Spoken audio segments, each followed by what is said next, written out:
Welcome back to the channel. Your love doctor is at your service today. Relationship 101. That's the topic. Hot topic today is relationship 101. How to build your relationship. How to have a long relationship. We're going to see how to do that in a few. But before we get started, I need you to do me a favor. To hit that subscribe button and ring the notification bell so that when new videos come out that you will be notified. And also drop me a comment. Tell me if you like the video. Tell me some topics that you would like for me to discuss and talk about. And also give it a thumbs up. See you in a few.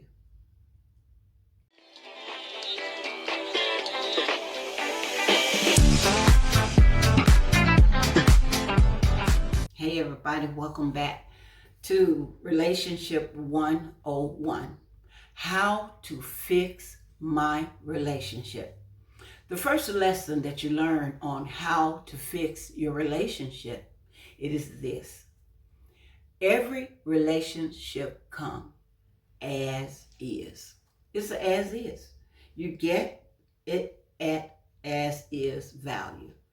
Why? Because no one is perfect. Things break down. You have breakdown of communication. You have breakdowns in different areas, things you likes and things you dislike. You have breakdowns in those areas. And the other thing that you know that it comes as is, because when you buy something as is, you buy the problems that comes along with it. Everybody have baggage. Everybody have problems. But one thing that's about problems, they come and they go. Problems come, problems go.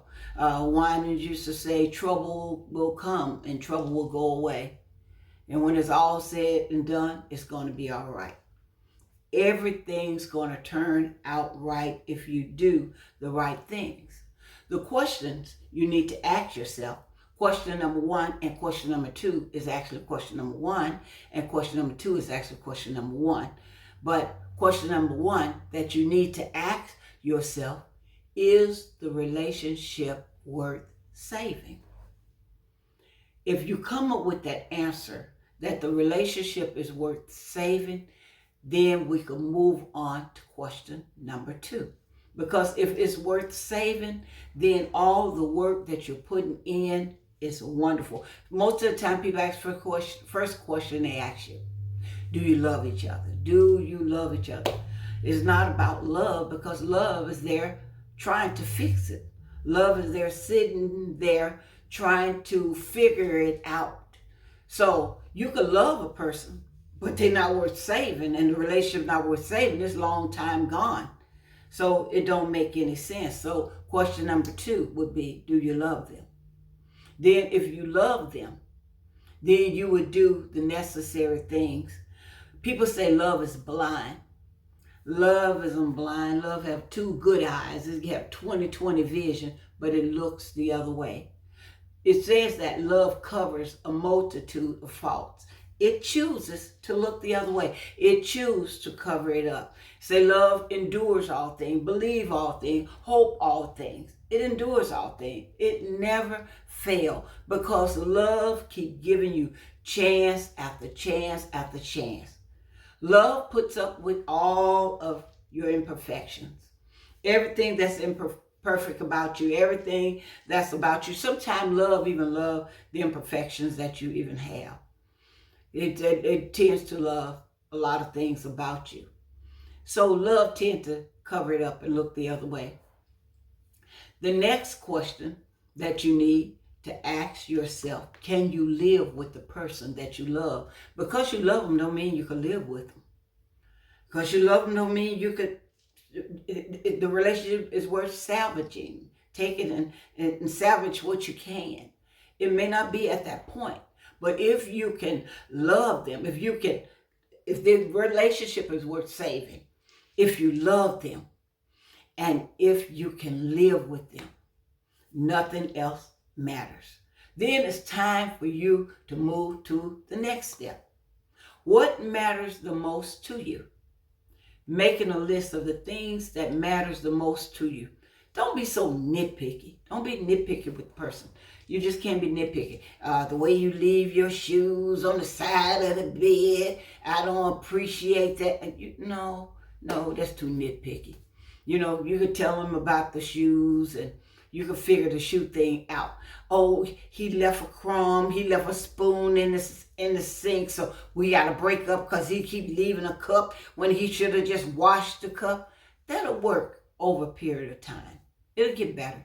It'll get better. All you have to do is just talk about it and you put it away. And eventually he'll start putting it away.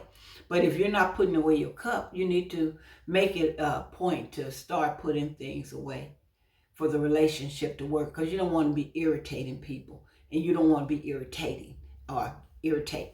So the next thing is how to fix it.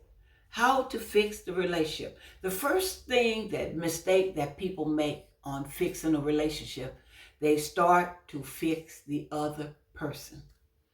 That's don't work in a relationship. You can't go into a relationship trying to fix the other person. You fix yourself. Because why? You're making an adjustment. Then he fixes himself. And you're making an adjustment to each other. That eventually everything will fit in and it will begin to match your mold. That's the way that relationships work. Fix yourself. Relationship, you got to remember, this is one of the greatest revelations you will receive about relationships. Relationship is a project. You spend years and years and years and years working on it till you get it quite to the place that is, wow, yes, this is perfect. Or I could tolerate this. Yes, we could do this. It gets to that point. Relationship, it is a project. It is a project. Relationship is a project, and it is a fixer up. You got to fix it up, build it up, and make it up, or you'll jack it up. Because you build your relationship, you got to remember that building things takes time. Healing a relationship takes time. You can't think and go into a counselor and expect to be healed in a relationship in a session or two.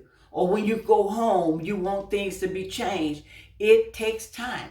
It takes a long time. It takes a while for that little seed to go into the ground to be crushed. It's going to take some time for it to come forth. It's going to take some time. And even when it's under the soil, it has to be watered. And when it busts open and begin to come forth and be what it is intended to be, your relationship will be what you intended to be. All you have to do is just water it and let it take its time. Be patient with the growth of your relationship. Now, fix it up, build it up, make it up, or jack it up. What is expected? What is expected of you? In order for you to begin what is expected, the first thing is expected is respect in a relationship. RESPECT. Aretha Franklin said. Find out what it means to me, not you. Find out what respect means to me. Just like you have to find out what it means to your spouse. You got to find out. RESPECT. What does that mean? One, you want to respect each other's space. Respect their space. Stop smothering people out. You can't smother. Where you going? Where you been? How long you gonna be gone? It just, you can't hound them and just start hounding them. That is something that people do not like. They don't like to be dealt with in that manner. If you're trying to mend something in your relationship, every time you look up, you think that the person is wandering out on you or stepping out, and they just go into the store, and you're managing the time. You're clocking the time. You want to check the phone. You want to do sneaky things behind their back. That's not the way you build a relationship. The other thing else that you do, that's not the way you even respect a relationship either. But the other thing that you do, time. time. Allow the time to work. Put the time in. You got to put the time in. If you don't put the time in, don't expect a great outcome. Because if you're too busy and you don't have time for each other, relationship is based on spending that quality time with each other, having to enjoy each other's company, being able to do things just because. Other thing also that you have to respect, you got to respect their likes and dislikes. Because you like something, they may not like that. They may not like certain things that you're trying to force on them. So don't force a person dislikes. Do not force your way into their dislikes and try to make them like it. For example, I'm not a big fan of squash. I wasn't as a kid, and I hated it as a kid. I put it with it and tolerated it now. But if you try to push something on me that I don't want, then it's going to be a problem. Oh, I want you to taste, I want you to try this. If they have an allergy to that, or food allergy, or maybe they just don't like the texture or the taste of it, don't force it on them. Respect their dislikes. If they don't like the fan on, respect their dislikes. They don't like the fan on when they sleep. They get stuffy. They get, their head gets stuffy.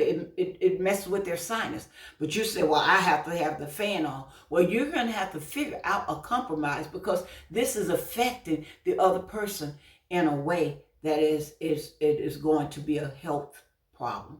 So you want to make sure that your dislikes are not forcing a person to put up with something that they can't mentally or physically take. So we want to respect that. The next thing is fix it up. Fix it up. Fix it up. Fix it up. I love you. I love you says a lot in a relationship. Always let the person know, I love you. I care about you. When you love them, you do things that makes them happy. You do things that please each other. You do things that each other can enjoy. And then don't forget to always say that I love you. The other thing, how do you fix it up? You fix it up if you do something. Don't wait weeks later to apologize. Don't wait and then start bringing some flowers, that is a good gesture. But when you do something, you want to make sure that you say you're sorry. Just think about it. Someone steps on your foot and they keep walking. They pushes it past you and they keep walking. The first thing you say, excuse you. That's the same feeling that you get when you do something and you offend your mate, or you do a thing and they said that was rude. I didn't like that. It's just a simple I'm sorry can normally fix it right away. But when you walk away, it didn't matter. That become a problem. You're going to need to say I'm sorry just as much as you say I love you. Forgive me for that. That you let them know that. Fix it up. Fix it up. How do you fix it up? You got to remove all the clutter. You got to declutter. You got to declutter your relationship. You got too many voices and too many people talking on your behalf. So I call the declutter everybody out. Everybody out. Everybody out. All people out. And the two of you need to communicate. Because whatever is happening is decluttering. Your friends got something to say. Your mom got something to say. Your cousin got something to say. Your auntie got something to say. His buddies got something to say. His mama got something to say. His auntie got something to say. It's buddies that been in this life got something to say. Everybody got questions. And you all are in a debate. Most of the time, relationships that I've seen, they're in debates and they're frustrated because of things that other people said and other people feeling. Things that you were willing to work with and things that other people were saying, no, this isn't good, So you have to declutter. Declutter all the voices and see what is good for your family. What is good for the two of you. And how it works and how can it work out. The next thing is affirmations matter. Affirmations matter in a relationship. Tell her she look good. She worked really hard to get that dress on and to fix herself up and for her to get dressed and you just, come on, let's go. She wants you to say, honey, you look great. Oh, look at you. We look handsome. Look, you got to say that. You got to make sure that you compliment each other. If he smelled great and he smelled good, oh, baby, I like this cologne on you. I love this cologne. My husband is a fan of cologne. He smells great all the time. All the time. Ever since I've known him. He just loves nice cologne. He don't overpower it, but it's just a little small hint of cologne. That is good. And I love to smell. And I always say, you always smell good. You look so handsome. Oh, I like that you got on. We're not going anywhere. Sometimes he just put on nice sweats and his tennis shoes. Or if he just got back from having a haircut and, oh, he looked nice. You know, I'm like, wow. With my husband, it's a little different with me. Because I changed my hair so different, so change it up. And it takes him getting used to it. He'll have to look at me for a minute. And it has to kind of a little bit grow on him. He has to grow on him. I've done all kinds of hairstyles except shaving my head. I don't think that he would put up with that one. And if I shave my head, I'd probably have a problem with a wig. Putting on a wig, boy, that wig will be sliding off my head. Better not get it. And that'll be the day that I wear a wig and the Holy Ghost get me and I can catch the Holy Ghost. And next thing you know, wig is laying somewhere else and I'm running around there just as bald as a goose. So that, you know, that's just something that's totally different. So I just don't do that. But you do need affirmation. The other thing else that you need to do, gifts matter. Build your relationship up. Gifts matter. Bring her a gift just because. Bring some flowers just because. Bring some flowers, even if you have to pull them from your own rose bush. You know, but don't always be cheap. You know, do something for them. You know, fix them a really nice meal. I know you cook all the time, but fix a meal that looks like it's a 5-star restaurant. Light some candles. Do something really, really nice. Run them a bath. You know, put some fresh fruit by the bed. Get some popcorn and a movie. Do something like that. A gift always matters. Maybe you've been thinking about a book that he wanted to get.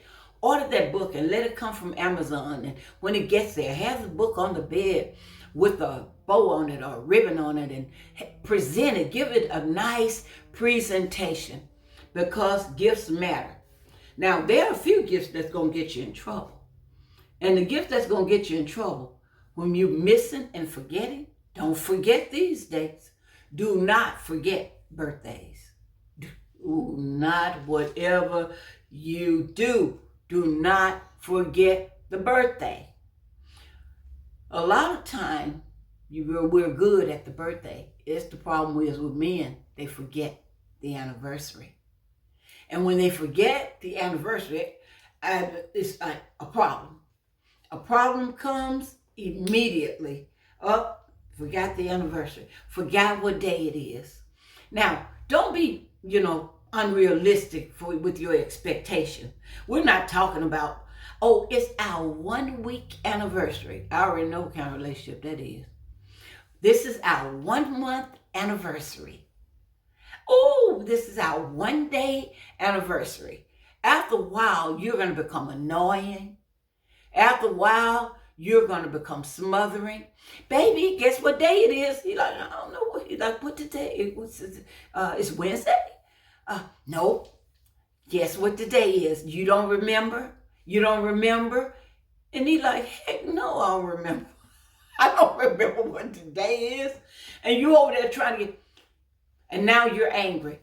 And now he's trying to figure out something that is unrealistically expected of him to remember.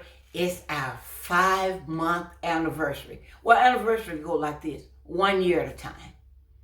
You just want a lot of attention. If you want the attention, you got to do what it takes to get the attention. You want your husband attention. You want your spouse attention. You want the relationship to have attention to it. Then you do things to make him pay attention. I ain't say go and get a negligee or run around half naked. I didn't tell you that to get his attention. I'm just saying do things to get his attention. Do nice things. Do fun things. And he will pay attention. Sometimes the attention is just unrealistic. It just could be unrealistic. So you got to learn how to make it up. How to make it up. You had an argument. How to make it up. You're frustrated about, he don't remember the schedules. And whatever you do, do not forget the holiday. And if you're supposed to get a toy for that kid for Christmas, and it's supposed to be a certain toy, it's best that you get it ahead of time and have it nestled up under the Christmas tree, or you're going to be doing a jingle all the way. Don't forget that during the holidays, and you're having family members over that you're not quite fond of, and if it's his mom, you need to deal with that. And you need to be as pleasant as possible. And then you don't need to punish him because she said something to you, or you didn't like certain things, because after a while, you both will grow on each other. I promise you. You'll just grow on each other. You'll grow on each other. Might be a wart, but it'll grow on. And the next thing else that you want to do, you want to make up for lost time. Always make up for lost time. If you had to work overtime, you had to do something to make it up. You have to make up for it. The other thing, you want to make up for your arguments. If you're arguing, you do not want the sun to go down on your anger, your wrath. You don't want that. People say, oh, you got to 11:59. No, you have to sundown. You don't want to be in the house walking around and tension is all in the house and the person is uncomfortable. You don't want to do that. The other thing that you want to do, because you want to understand this, love happens. It just happens. It is relationship that takes time. It's not love that takes time. Love happens instantaneously, spontaneous. That's the way love is. It's spontaneous. It'll just do things just because. It just love you because. But the relationship said that you're going to put some elbow grease in it. You're going to have elbows going. It's going to be some work. So build your relationship. And don't forget to hit that subscribe button. Ring that notification bell. And drop a comment and give it a thumbs up. Because love is spontaneous. And build your relationship. Put the time in. And I'll see you next time.